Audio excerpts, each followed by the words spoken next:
Today there are two moles. Their names are Mo, both of them.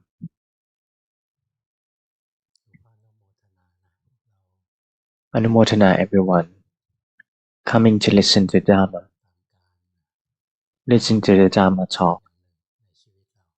It's a blessing in our lives, one of the blessings. To see the monks is another blessing in our life. Especially when you make it into the practice, and make your life better and makes you happy. Happiness in the world is not sustainable. It comes and goes repeatedly. We're searching for them, striving for them, striving for the happiness in the world. We couldn't maintain them. It comes and goes. The world never stops from having problems. Problems here and there, coming up constantly. If we come to practice, train our body and mind in a chaotic world, we'll be able to live without suffering. That's the most important things. If you practice and the things that we'll receive from it is not getting the suffering, it's not about having good fortune. The suffering is the main problem in this world. Being in the world, all suffers within the world. Why they suffer? Because of the defilements. When the defilements activate to do things, to particular things and with things that it makes us happy, but at the end, it suffers. Especially when you misconduct misdeeds, it causes you suffering. It causes you scorching and not very happy. Especially the people who do investment, and these are people those people don't have happiness. They have to keep on thinking where to escape. They couldn't find true happiness, especially even the monastics, even they conduct misdeeds, it causes them suffering. They used to have all the fortunes and things, but then they all disappeared. They used to be happy, but now they're suffering. So the main enemies of ours that makes us suffering is actually our own defilements. Defilements of others can make us, cause us craving to make contact with us. For example, those who like to hoarding stuff and things, hoarding commodities, and it can cause us troubles. Like it's very difficult for us to search for things to eat or stuff. Other people can cause us trouble, but we are responsible for our own suffering.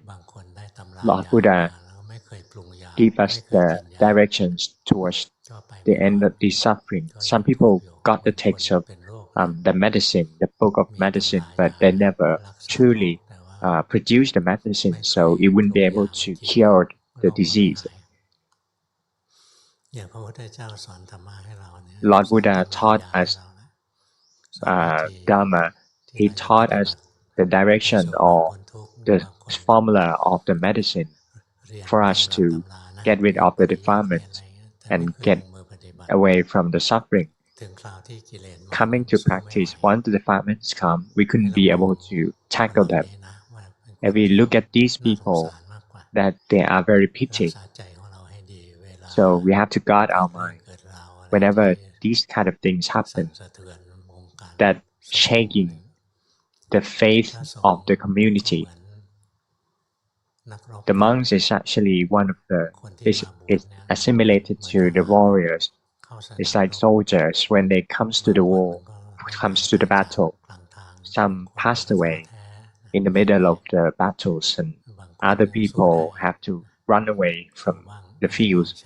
Some people can fight, some people win, sometimes they lose, but at the end of the day, they can win the war. Like the rest of us, we have to fight.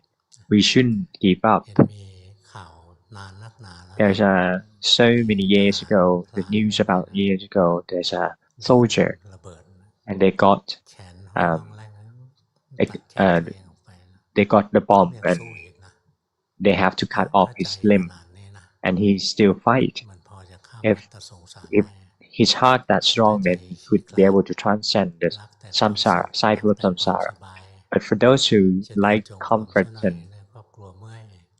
and they're afraid of being being numb on their legs,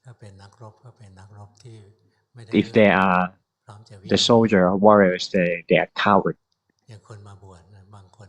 Like those who comes to order, some people are successful. They approaching the end of suffering. But there are some people who give up and need to disrobe. That's it. It doesn't make our religion deteriorate, especially when those who are not good, then they got eliminated, then that's good thing. It's not the bad thing at all. And we think that the Buddhism is deteriorates, but actually that's not true. That's not the case. Actually, the people are the bad things, and if these bad people get eliminated from the religion, then it's better world for the religion. But these people never stop to exist.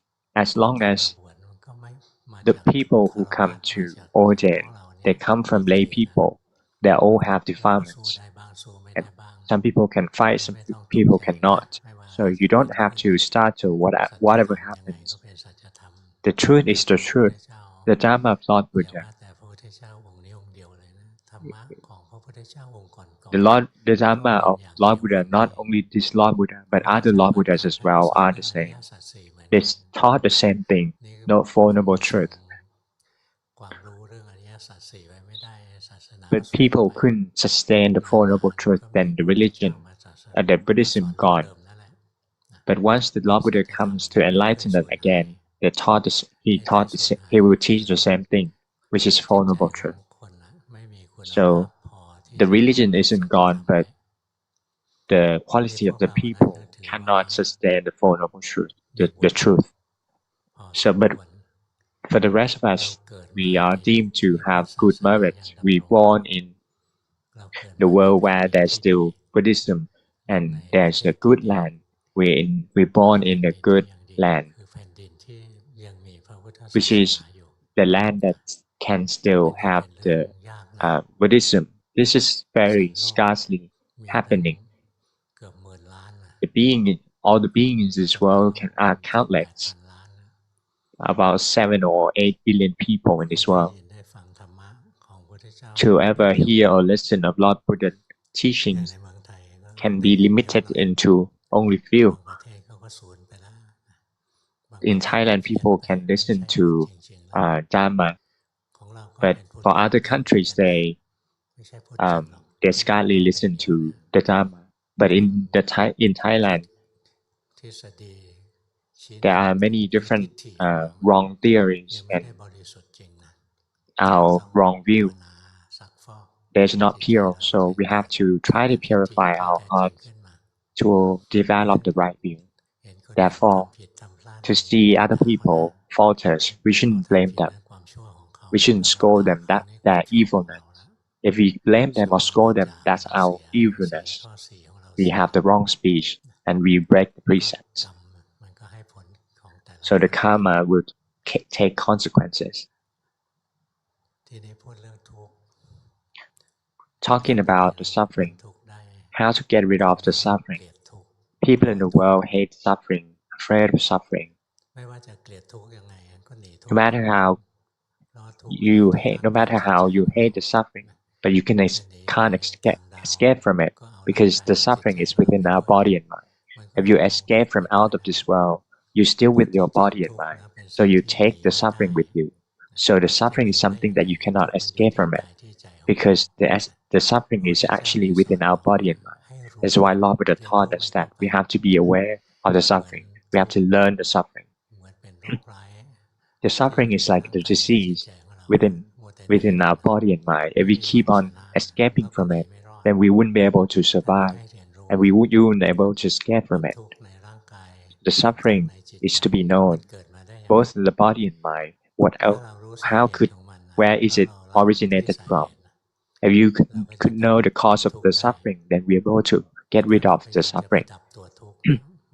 But if you want to try to eliminate the suffering itself, it's impossible because the suffering is the consequence of the cause of the suffering. For example, that we have the body, we have the karma, and we have to be born from that karma, to born in a particular features and characteristics.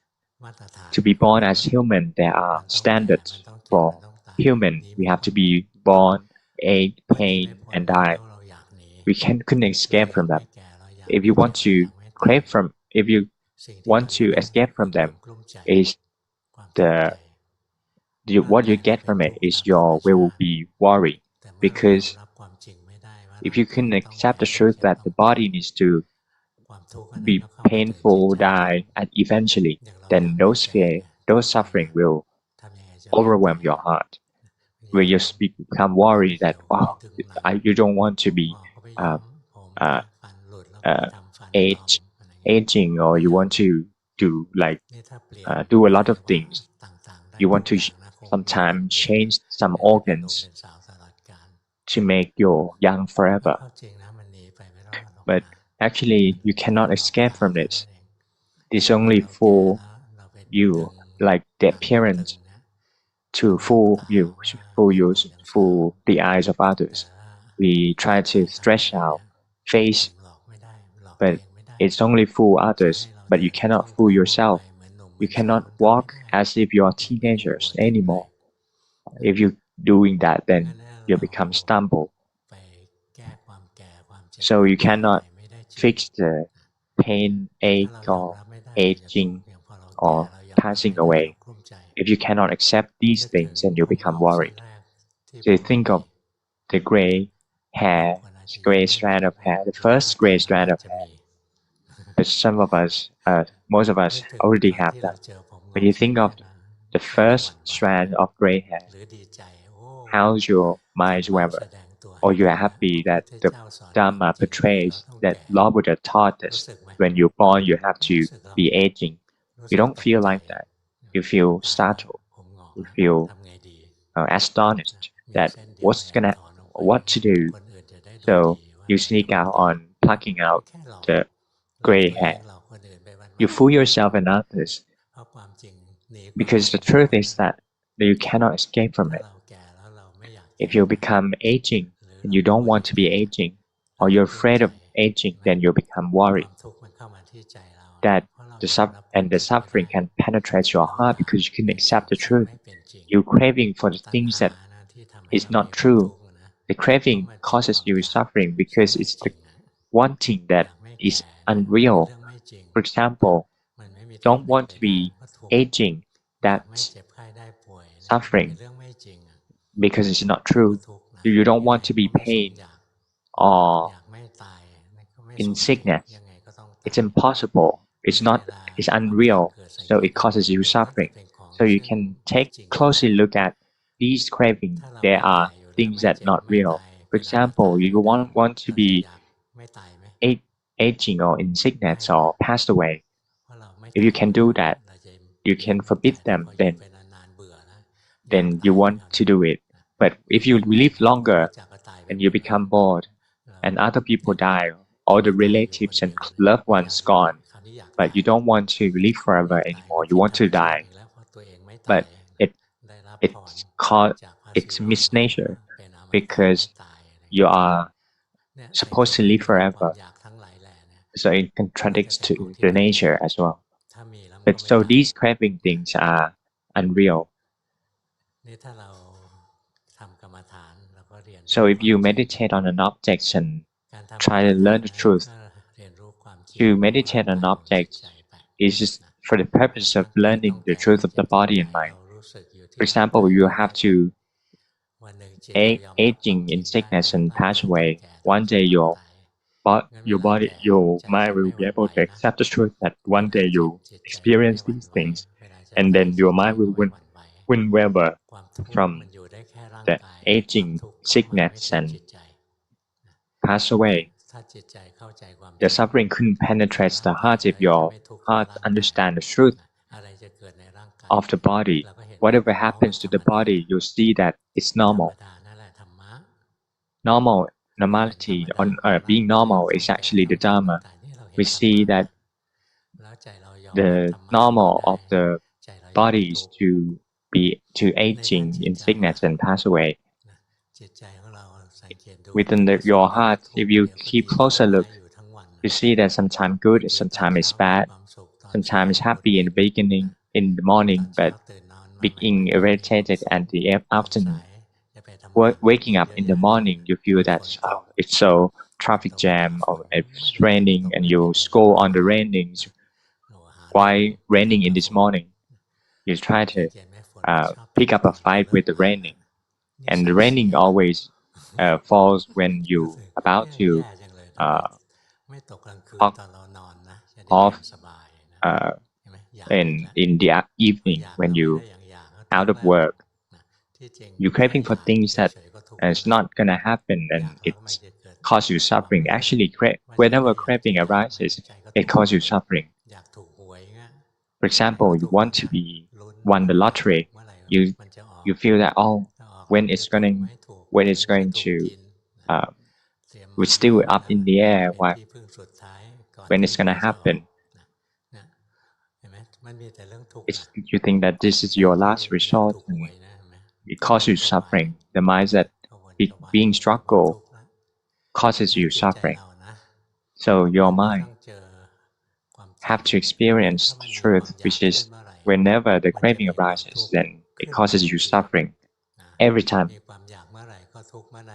that craving arising, it causes you suffering. That's the law of nature, law of Dhamma.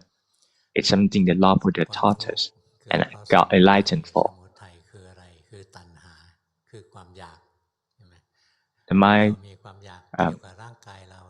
so the cause of suffering, for example, if you don't want to be in sickness or pass away, it causes you suffering. These suffering within your heart, you want to be happy, you want to be fulfill your wishes all the time, never disappointed. There's all these cravings. You crave for good things, like happiness, then make contact with the good things and thinking of good ideas. You don't want to make contact with bad things. For example, you don't want people to scold you, just make compliment to you all the time, cherish you all the time. Nobody's gossiping about you. You want to be rich all the time, not poor. You want to have good income all the time. The mind that develops the craving, then it causes you suffering. You can take a look closely within yourself whether it's true or not. If you think that is not true, then you can give up on the Buddhism because Lord Buddha taught incorrectly. But you have to look closely when the craving arises. It causes you suffering. It causes the struggleness of the mind. That struggleness of the mind is the realms. So the craving causes realms. Even when you want to practice Dhamma, you want to be calm, you sitting and try to fabricate the mind to be still and drowsy and quiet. If you can look at closely, you see that the craving arises cause you suffering already. But the craving can be categorized into two groups. The first one, craving to satisfy the defilements. The second one is you're craving for transcending the suffering. That's called Shanta. If you want to satisfy the defilements, do not comply with it. But if you want to do the good things, then comply with it. But if you have the craving arises, you want to be calm and have different spatial abilities, be aware of that too. And you do not sit for the purpose of having those abilities and being above others and have divine ears and eyes, know past and future. There's a have an eye within these things. But if you're sitting walking meditation and you think that that's something that you should do in order to cleanse your defilements within your heart and walk the path of Lord Buddha, to transcend the suffering in the future, not for the rich and fortune, not for the belonging in the world, but for the divine fortunes. You can search for the divine fortune. It's something that you need to accumulate. Now we only accumulated worldly fortune, like monies and stuff, but your children will fight for it, will try to cannot divide the belongings, so people kill each other to get the money and fortune. The more you have, the more money you have, then there will be more chaos. Some families kill each other members. It's very chaotic. So these are the worldly beings, worldly issues. But if you come to practice Dhamma and you keep on observing your heart, then you see that the happiness that people thirst for, that hungry for, actually is something impermanent. The suffering that people hate actually impermanent as well. The good happiness and happiness disappointed, and these are things impermanent. You keep on observing yourself on and on, and one day you can accept the truth that the happiness arises and falls away. Suffering, wholesomeness, and unwholesomeness arises and falls away. The minds that perceive the objects through six sense doors arises and falls away. If you can see like this, then you wouldn't be able to. You wouldn't hungry for the happiness and hate the suffering. Your mind will be neutral to all circumstances. When your minds have the happiness, then you wouldn't feel so bloated that the happiness will be with you forever. When you have your wishes fulfilled, then you wouldn't think that it's gonna happen all the time.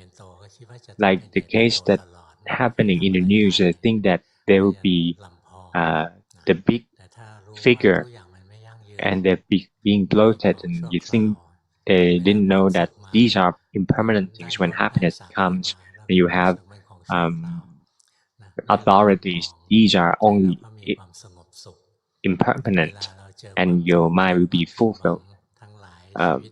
When you face the disappointment and have a lot of troubles in your life, adversities, you think that these things come and go. It will be endless. The suffering and happiness in our hearts is only impermanent.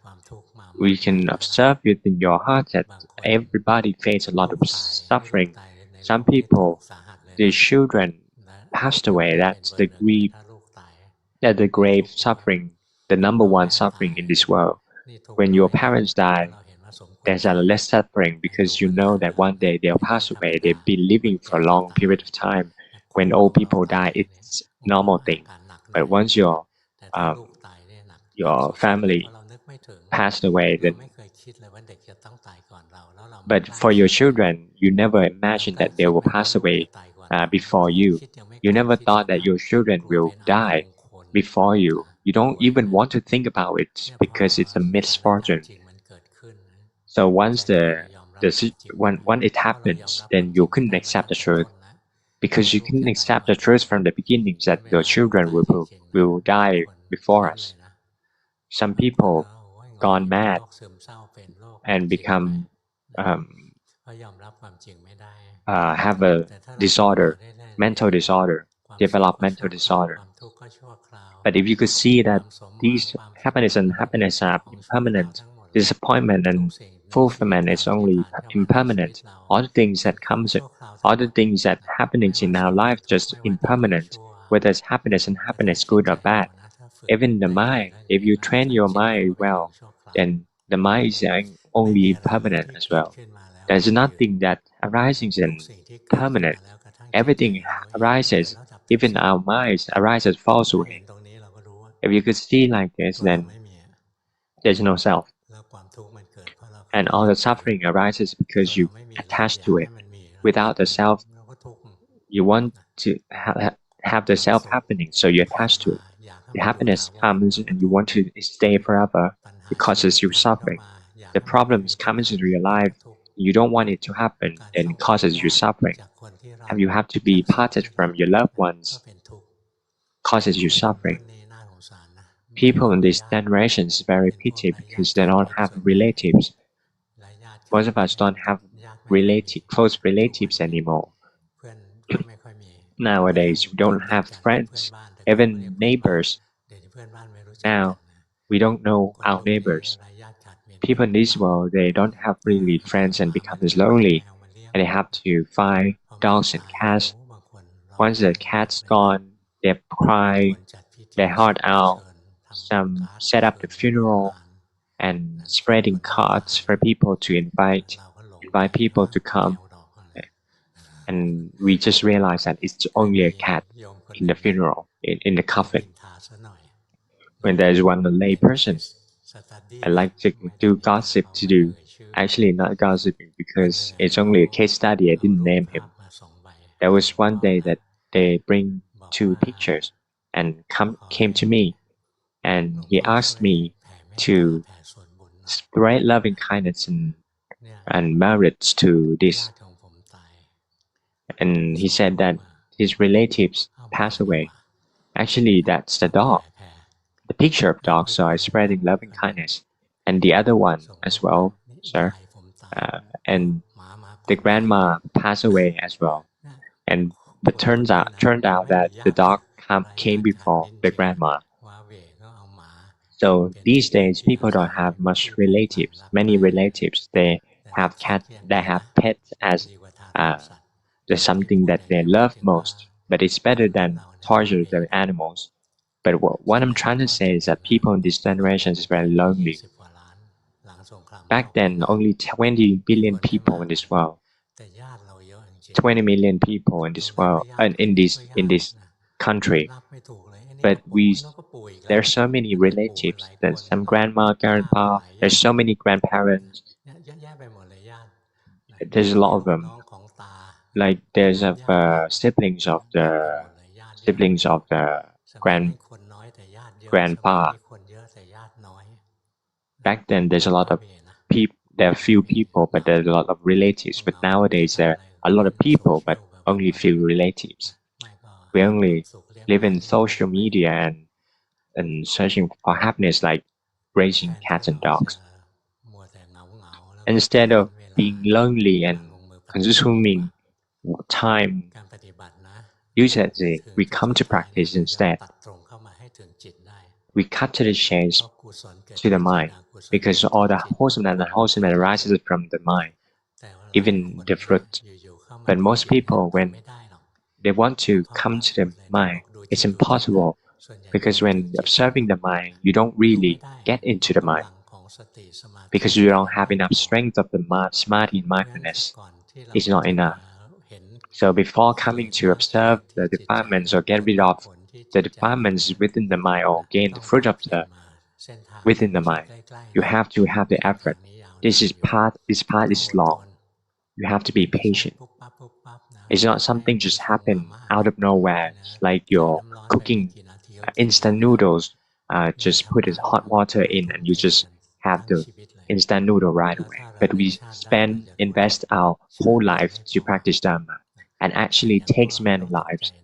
But you don't have to settle.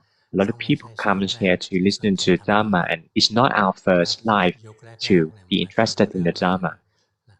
But in the first life, you might just not really know anything, and just accumulating all the merits and being born in the world where there's still religion, the Buddhism. Lord Buddha said that to be born as human is very difficult. To listen to Dhamma is even more difficult. To come to practice Dhamma is even more harder. To become enlightened is even harder. But you shouldn't give up. because if you give up, then you just lose the battles from even though you don't even begin the battles.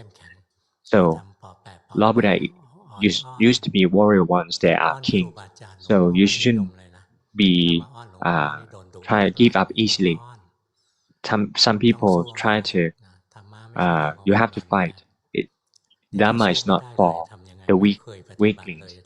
So if you never practice Dhamma before, what should you do? You can meditate on an object, any kind of object.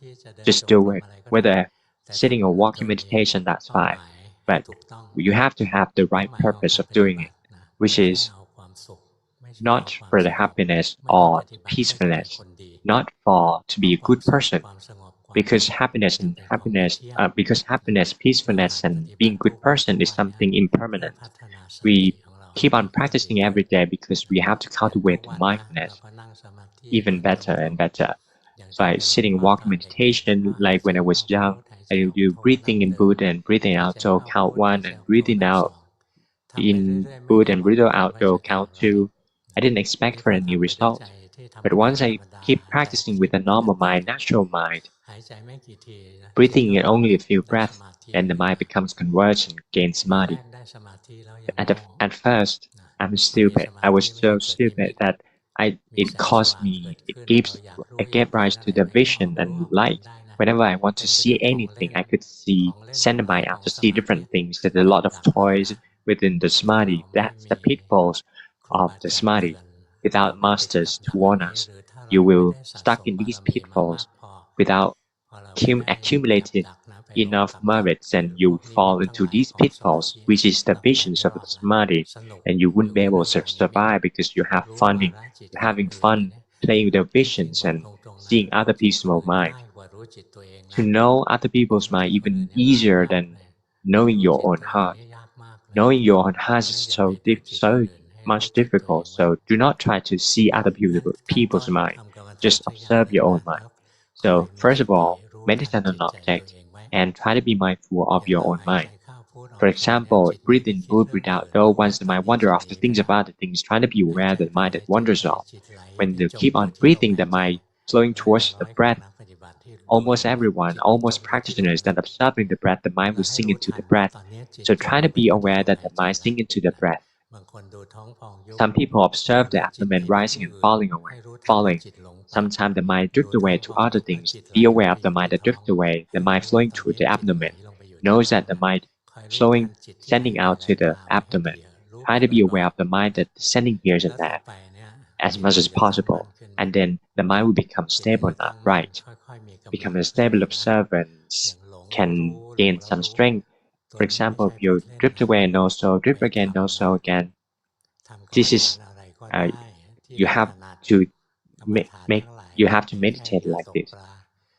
All kinds of object imitation, just the bait.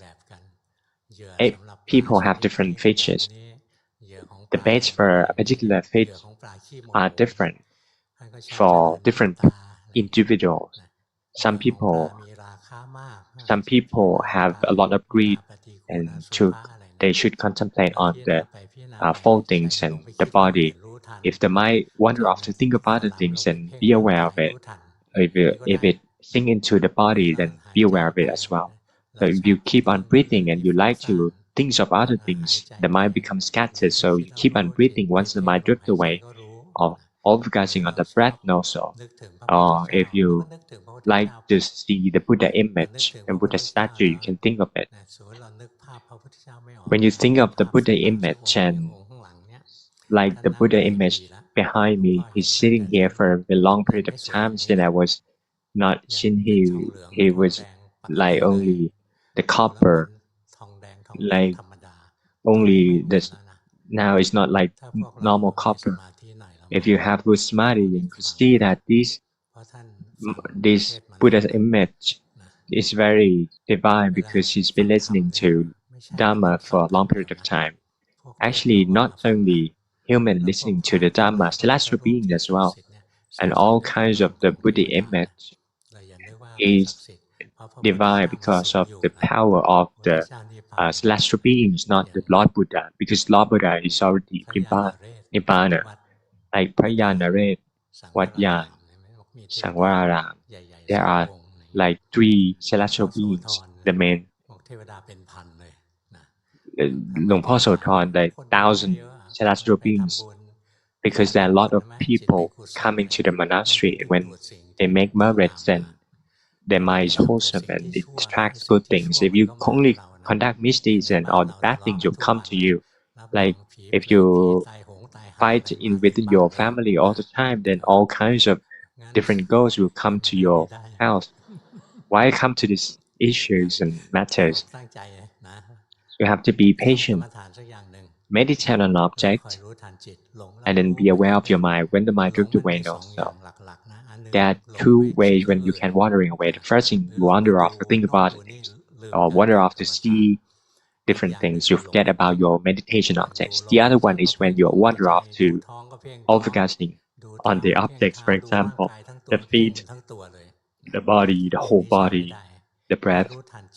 This is not good. You have to be aware of the mind that wander off here and there. Do not try to forbid it. Just try to be aware of the whatever happens in existence. So every time that mindfulness arises, to be aware of the minds that drift away, which is the mind that is restless. Once you know that the mind is restless, then the restless mind will fall away and give rise to the stable mind. A stable mind will be able to take place. Once you are restless, become restless and know so, and you become stable again, it will gain some strength. So once your mind becomes stable, whether it's from different kinds of obstacles and limitations, but the important thing is that you have to be aware of your mind so it becomes stable. If you become just peaceful, then your mind will just sustain in the objects and empty and still. So drift away and also repeatedly, the mind becomes stable. People in this world, almost no one has the stable mind and becomes self-aware because we're born with delusions and we pass away with delusions. 2 or 3 weeks ago, there was a monk come to submit homework that he's from different monasteries. And once I saw his face, that I asked him, "What did you do? Why you practice better? Why you know how to practice right now?" He's been learning Dhamma for many years. He's trying to practice every day. And he said that he did nothing but walking meditations. At first, the wander off to see different things and sometimes overgusting. But then try to be aware of the minds that wander off to the body or the mind to drift away. Try to be aware of these minds. Then the mind becomes stable or becomes the awake, aware, and joyful mind, not the fabricators. Only we have the thinker minds and fabricator minds, but only that will become like special beings. So these are things that fabrications. But if you want to transcend the cycle of samsara, you have to train the mind to become stable. A stable mind is the mind is with the right samadhi, which arises from the right mindfulness. With the right mindfulness, to be aware of the minds that drift away here and there. Know the phenomena here and there, flowing here and there. You don't forbid it, but you have to be aware of them. Do not let it take longer time. So when the mind can recognize the mind that drifts here and there, then the mindfulness will arises. It happens automatically. As soon as the right mindfulness arises, then the right samadhi will happen together. But it only happens for a moment. It's only momentary samadhi. But each moment comes together frequently, then you think that the mind gains some strength. Once the mind gains some strength, then you can cultivate wisdom. If you like to walk this path step by step, you can start from the body, feelings, mind, and Dhamma. These are the 4 steps that you can do. But if you have enough strength, then you can go on to the mind regarding to the 4 foundations of mindfulness. But we don't have much strength, so you be aware of your body. Do not focus on the body. If your mind drift away to the body, then it's wrong. Your mind needs to be stable. The mind shouldn't attach to the body, but just be aware that the body is sitting, or the body that's breathing, the body moving here and there. And you'll be able to see that the body and the mind are different things. The aggregates can be separated. So if you have the right samadhi, the mind is stable, then the aggregates will be separated. When the aggregates are separated, that 2 days ago there was one monk, then the aggregates are separated, but I don't see it. And he said that he make the mind to be like right here at the top, and the body is at the bottom. That's when the aggregate breaks apart. That's not when it's separated. It's different things. It's not the case. It's not the mind is normal, but the wisdom can see that the body that's sitting and the mind is different thing. When you see that the body and the mind is different things, and you be aware of this, and you can see the three characteristics of the body, that the body is sitting, and then sometimes it's got suffering. Breathing out, breathing in, it causes you suffering. See the suffering of the body. When you cultivate wisdom doing vipassana practice, at first you separate the body and the mind. That's the first step of the wisdom cultivation, to be able to separate between the body and mind, the mental and physical part. And once the mindfulness recognizes the body, you see that the body is actually under the three characteristics as well. For example, the body breathing out and breathing in causes you suffering. Sitting or walking for too long, it causes you suffering. Lying down for too long, it also causes you suffering. Otherwise, you wouldn't be move here and there while you're sleeping, because it causes you suffering. It was suppressed by suffering. You have to move. If you can see this, that the body is just full of suffering, not yourself, it's only a mass of substances and objects, you see the non-self.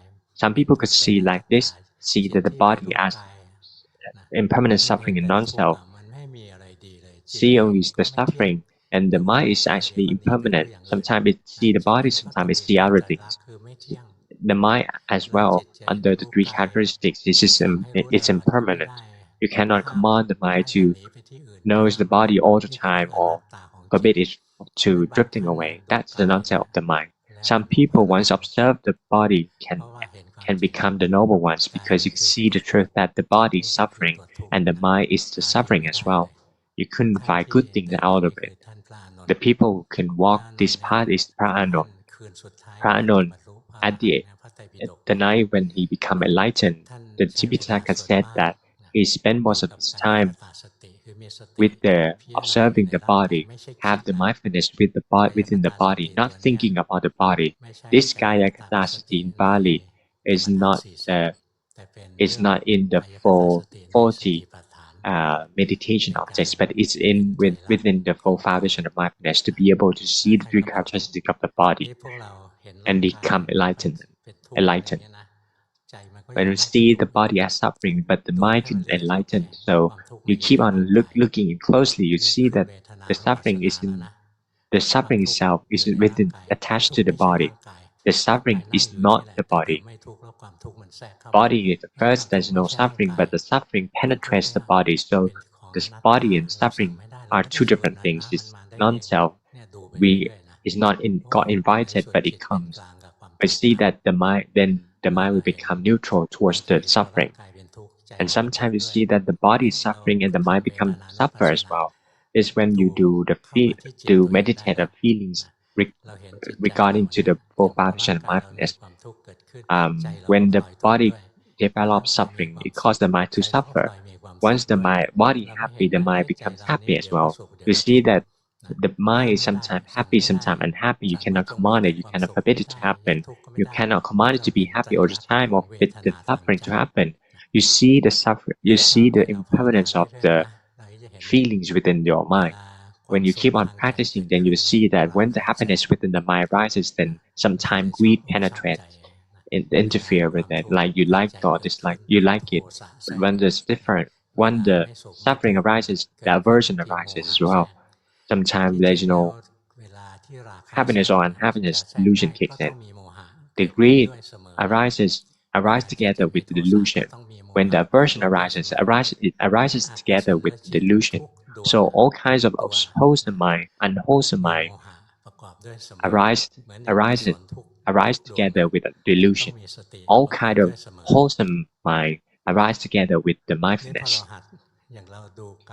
So when you observe the body and see the feelings of the bodies and feeling within the mind, and happiness, pleasant feelings, and you see the defilements arise and falls away when you upstage to become foundation regard to the mind, and then you see the working of the mind. You see that the defilements arises because of its cause. It originated from something. All things originated from something. It happens because of its cause, and without the cause, it disappears. You cannot command it.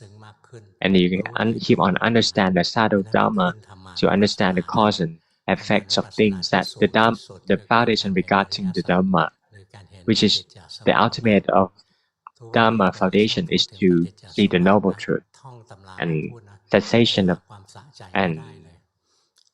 and the dependent origination.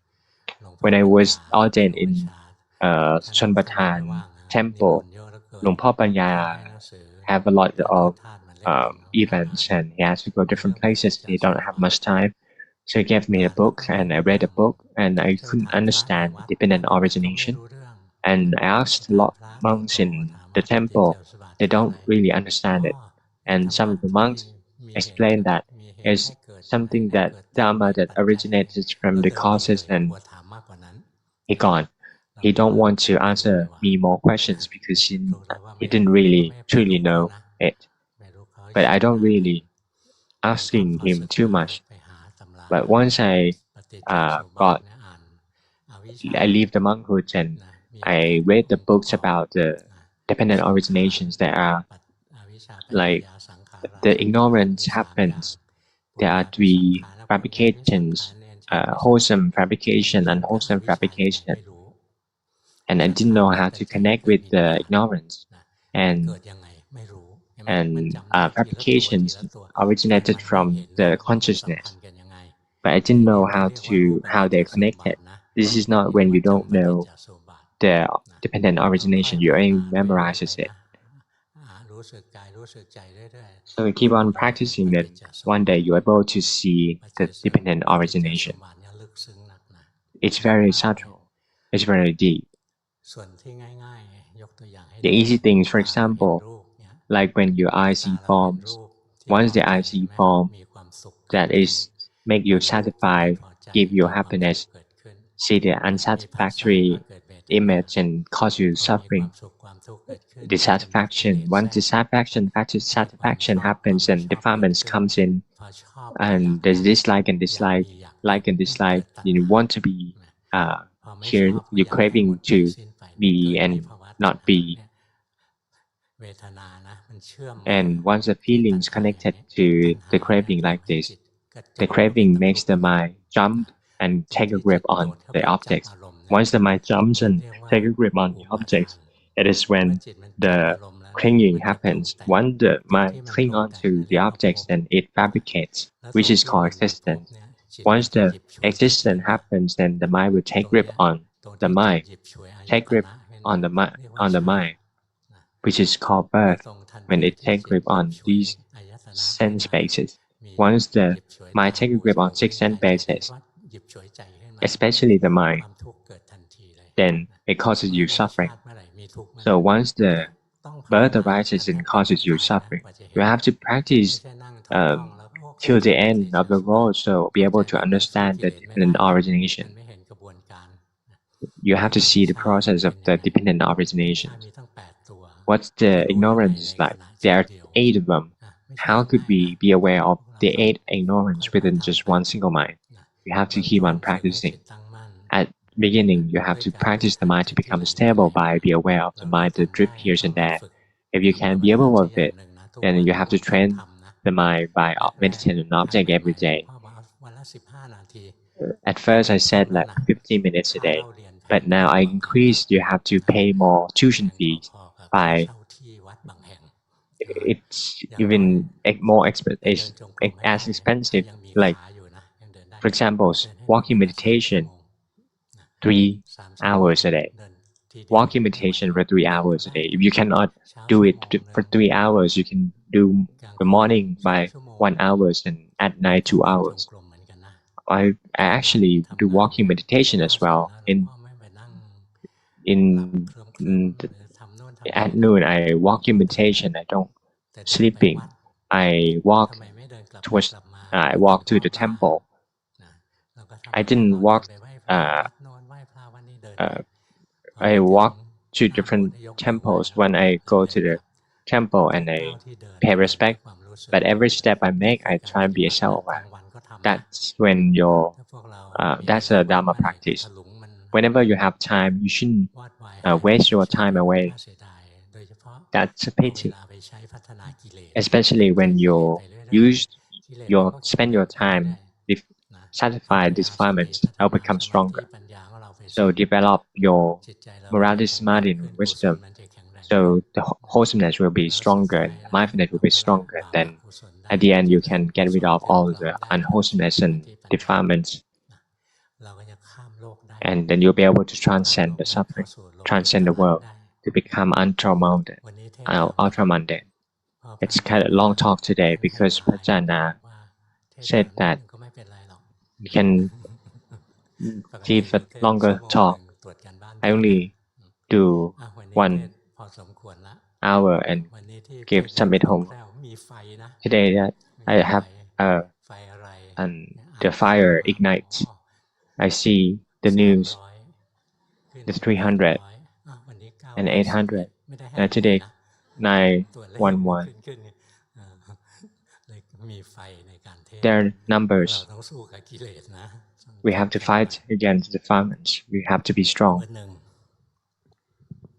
First, number 1, I have meditation objects by observing the breath, by doing every day 1 hour in the morning and 1 hour in the evening.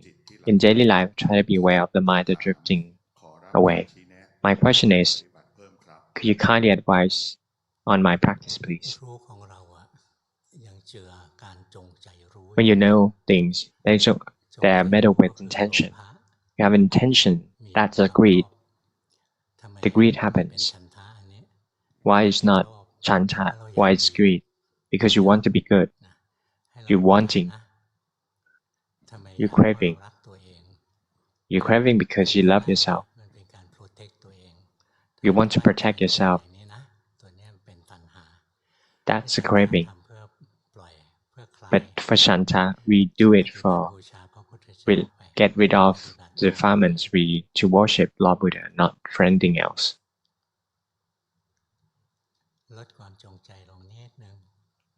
Try reduce your intention to practice. You see that the body is sitting. You see that the body nodding your head with normal mind. If you see the body breathing on and on, whether it's calm or not calm, that's okay. Then you'll become calm very soon. But if you're sitting stiff like that, the self-mortification may cause you suffering. Actually, the background of this, what's behind this is actually you love yourself. The overall picture is it's good what you practice. What I try to say is that to extend your practice, but it's beyond, because but it will take a long time to practice up to that point. Now you might become stiff. Because see that? The mind is stiff because you overgas on it. The overgassing is actually good fabrications. You'll be suffer because of you being a good person. But if you're drifting away, then that's illfulness, and you'll be suffer because of this illfulness. You won't be able to transcend the cycle of samsara. It's too strong. Number 1, try to be more relaxed. Do not be harsh on your mind. If you're being hard on yourself, on your mind, then your mind won't be able to become the awake, aware, and joyful one. It will become stressful one instead. So we have to develop our mind to become awake, aware, and joyful one. and use this kind of mind to cultivate wisdom. But if your mind becomes stressful and wouldn't be able to cultivate wisdom, just have a sweet smile. Can you open your eyes, please? Be with the world. Live in the world. Live in the moment. Lord Buddha never said that we should close your eyes. We are stuck in the image of people like hermits in the televisions. Those hermits sitting, closing their eyes, and they have a long beard, so the birds do the nest within his bed. We have that kind of image in our mind. But Lord Buddha said that all kinds of monks, the sitting meditation, sitting posture is actually most comfortable and make you sit for longer hours. So sit back, but do not to make it so straight. Different people have different kind of straightness for the back, and try to be aware and try to have the mindfulness in the present moment. And once the breathe long nose or breathe out long nose or breathe in long nose or when walking lying down nose or moving staying still nose. The important thing is we know them. The important thing is not to be calm but to know. To know is the mindfulness. The mindfulness is the one that recognizes things. So we try to train ourselves to develop the mindfulness, not for making the mind still. If you want to force the mind to be still, that's the self-modification. You wouldn't walk the middle path, but you're lazy. Laziness is not the middle path. You think that sitting for a long period of time causing you self-modifications, that's the wrong view. Yeah, you're lazy. You're being lazy. That's not good. Number one, your mind drift away. Can you see that? Good. If you close your eyes and you escape from the world, you open your eyes, see the beautiful women, you like it, know your heart. What's the bad thing? It's better than see handsome man and you like it. But if you see a handsome man and you likes him, then that's okay to just be aware of the mind that likes him. Number two, I practice a walking meditation about 40 or 60 minutes a day. And in daily life, I practice by spreading love and kindness. As an object meditation, I know that I like to focus on the objects and become worrying. When you see the defilements that good, if you can see the defilements that not good, try to be aware of the defilements that currently happens in the present moment on and on. Now is your mind drifting away? See that? Try to be aware of the mind that's drifting away. That's the mind is restless. Restless through the six sense doors. You're forcing yourself. See that? You're forcing yourself because you have greed. You greed to be good, so you overcasting on it. You see your defilements. That's the best thing. Keep on training. Number two, good. Number three, I practice samadhi by observing the body breathing in the morning and before going to bed. Why just breathing in the morning?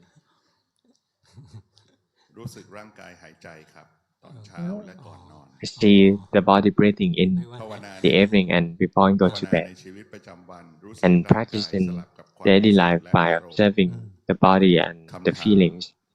My question is, I train myself to be self-aware by observing the breath and changing of emotions.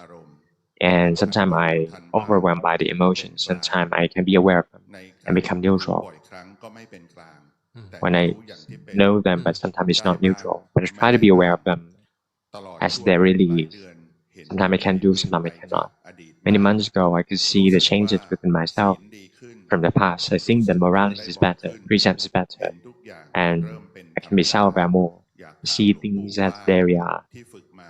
I'd like to ask you, what's my practice is in the path of those? Yes, it is, but your strength of the mind is not strong enough. Sometimes you have the strength, sometimes you don't have them, but do not you shouldn't ignore the form of meditation. While doing form meditation, you have to have the mindfulness with it, and the samadhi will be accumulated and become stable and have stronger strength. Now it's too weak, otherwise you won't be able to cultivate wisdom efficiently. So every day you need to practice in daily life. And in practice in formal meditation, when the mind wanders off knows so, the mind overfocusing knows so. Keep on doing so and the mind gains strength. Once the mind gains strength, number 3 is good. Your aggregates are separated. You're practicing good. Your mind and body, different things, or the feelings, different things, or the wholesome and unwholesomeness are different things from the mind. But the strength of the mind, the strength of the samadhi needs to be reinforced. They are like, it's like you're charging batteries. You have to do it every day. Once your mind gains some strength and become more stable, then you'll be able to cultivate wisdom more swiftly. Number 3 is very good. What you practice good. Number 4, I use the breath as the object of meditation. Whenever my mind becomes restless, I try to think of the Buddha. In daily life, I try to be aware of my self-aware. My question is, when the mind becomes stable, I could see that the mind is something, jumping here and there, jumping in the front, laughing at me, said that, see, your mind is not you. Once I come back to the mind, I see that the mind is neutral. It's not neutral, dislikes, irritation, that the mind is restless.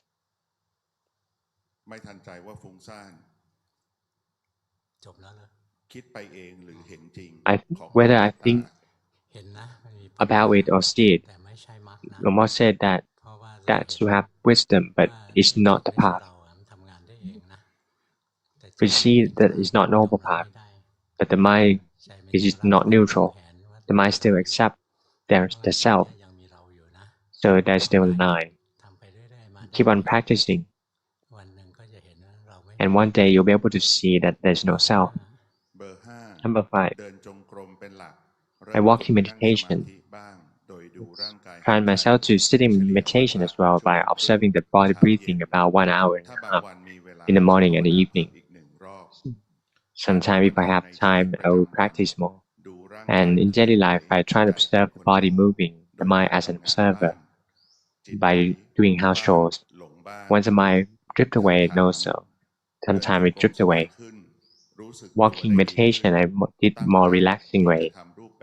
Sing better and do more form of meditation. I'm not sure whether my practice is correct. Luangpu said it's correct. But your mind needs to be strong. Do not become disheartened. If you keep on practicing and you become disheartened, you see that? You like to become disheartened very quickly, like, where do I get it? You have to fight. Do not give up yet. Number 6, Chinese person. I've been sitting meditation for about an hour, but I do walking meditation less. In daily life, I forget about my practice. Sometimes, during walking or sweeping the floors can be self-aware. Tomorrow I need to go back to China. Can you please give me homework? Your mind is very restless. I have to talk slowly because you have to translate. Your mind is restless, and you have to do form meditations like sweeping the floors. That's a form of meditation. Sweeping the floor, self-aware, sweep the floor to the self-aware, see the body working with the mind observer.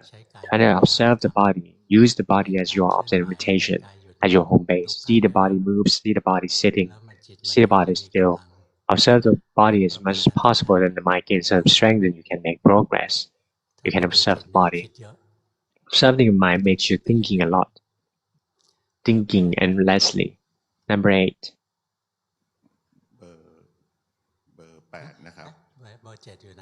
7อยู่ข้างๆครับเบอร์7ภาวนาอานาปานสติวันละ I use the mindfulness breathing about 30 to 60 minutes a day. In daily life, I have the mindfulness to be aware of the body moving and also when the body, when my thing knows so. My question is, when I do mindful breathing, the mind's conversion becomes subtle. When I think that I know that the mind stuck in the emptiness and the mind become rest and feel the body sitting and I use the breath stronger. Once the mind get out of the samadhi, I try to contemplate on the body like hairs, the teeth, the nails, that they are not us, that belong to us, impermanent. When the mind get out of the samadhi, I see the thought arises. Sometimes the mind drift away to think. After a while, I see that the mind drift away. And you highly advise whether my mind is still stuck in the emptiness and whether my mind can cultivate wisdom. Luangpu said that once the mind enters the samadhi, do not forbid it. If it is going to become rest, then it's not good. Do not try to forbid it, because otherwise it makes you restless. Make it rest. Once it made rest enough, then you get out of it. And that's once the mind get out from that sleeping state, then you can observe the body. That's when it will be correct. Not like when you're about to converse, then you forbid it to happen and come contemplate the body. That's a mistake. Number 8, I do walking meditation. In daily life, I try to be aware of the mind that thinking things, and I see the body moving. My question is, when I do sitting meditation, when I do formal meditation, I become drowsy and I think of a lot of things, and the mind is not neutral and have a lot of delusion and restlessness. In daily life, it is go the same as well. Can you kindly advise whether my practice is correct or not? Luangpu said that your practice good and your mind changes.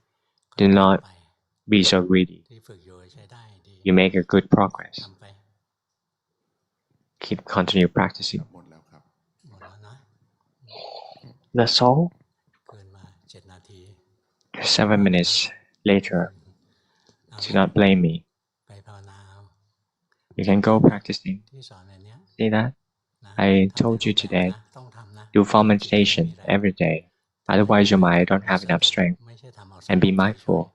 We just don't do it for calmness. Once the mind converts, that's okay. Do not forbid it to happen. Make it rest. But once there is no body, no. And number 7, you come back to the body. But for the rest of you, it seems like nobody can enter the jhana. He making a Thai jokes. And once meditate on objects, when the mind drift away, no so. Repeatedly do so, and then the wisdom can separate the aggregates. That the aggregates is one thing, and feelings and one thing, and the mind is another things. You can separate these things, and you can see that they are under 3 characteristics. When you see the 3 characteristics truly, then the mind can let go of the body. The mind will detach without attaching to the body.